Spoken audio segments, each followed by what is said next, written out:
تیزی سے ترقی کی طرف بڑھتا ہوا حیدرآباد، جہاں مائکروسافٹ، گوگل جیسے بڑے برانڈز، بلند و بالا عمارتیں اور جو انڈیا کے آئی ٹی سیکٹر کا ایک مرکز بن کے ابھرتے آ رہا ہے۔ یہ ایک ماڈرن حیدرآباد ہے جس کی تعریف تو ہم سب کرتے ہیں، مگر کیا آپ جانتے ہیں کہ حیدرآباد 300 سے 400 سال پہلے کیسا تھا؟ اس دور میں یہ شہر کا دنیا بھر میں کیا مقام تھا اور کیسے ہمیشہ سے ہی اس کی ایک الگ پہچان برقرار رہی ہے؟ قطب شاہی بادشاہوں نے اس شہر کی شروعات کے ساتھ ہی اس کی ترقی پر توجہ دی تھی۔ 1591 میں محمد قلی قطب شاہ نے حیدرآباد کی بنیاد رکھی۔ یہ شہر موسی ندی کے کنارے بسایا گیا اور شہر کے نقشے کے مطابق چار مینار کو اس کے بیچ میں بنایا گیا۔ چار مینار کے بعد ہی بادشاہی عاشور خانہ، جامع مسجد شہر حیدرآباد اور دیگر ایسے عمارتوں کی تعمیر ہوئی جو اس شہر کی کلچر کی گواہی دیتے ہیں۔ اس شہر کے ہیلتھ کیئر اور ایجوکیشن کے لیے یہاں ہندوستان کا پہلا پراپر ہاسپٹل اور ایک میڈیکل کالج دارالشفا بنایا گیا۔ یہ اتنا مشہور تھا کہ یہاں گریس، اٹالی اور ایران کے ٹیلنٹڈ فزیشینز آتے تھے پریکٹس کے لیے، اور کئی عالیشان محلوں کی تعمیر کی گئی جو اس وقت میں کاریگری کی مثال تھے۔ یہ سب آج پوری طرح سے مٹ چکے ہیں۔ حیدرآباد اپنے کلچر، آرکیٹیکچر اور ٹاؤن پلاننگ کے لیے شروع سے ہی مشہور رہا ہے۔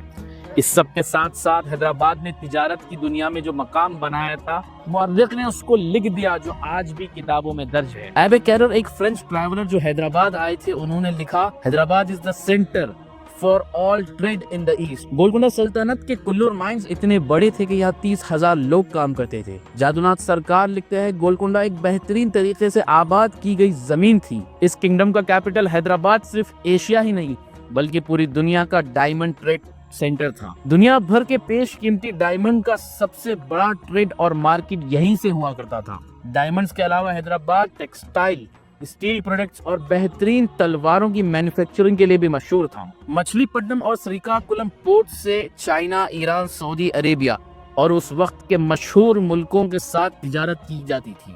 آج بھی مچھلی پٹنم کو وہاں کے لوکلز مچھلی بندر کہتے ہیں۔ عربی زبان میں بندر کا مطلب ہوتا ہے پورٹ۔ یہ نام بھی قطب شاہی حکمرانوں نے دیا تھا۔ اس شہر کی تیزی سے بڑھتی ترقی کے پیچھے حیدرآباد کے پرائم منسٹر میر مومن اسلام آبادی کی گہری سوچ تھی، جنہوں نے ایران کے شہر اصفہان کو بنتے ہوئے دیکھا تھا اور وہی پلاننگ سے حیدرآباد کو ڈیزائن کیا۔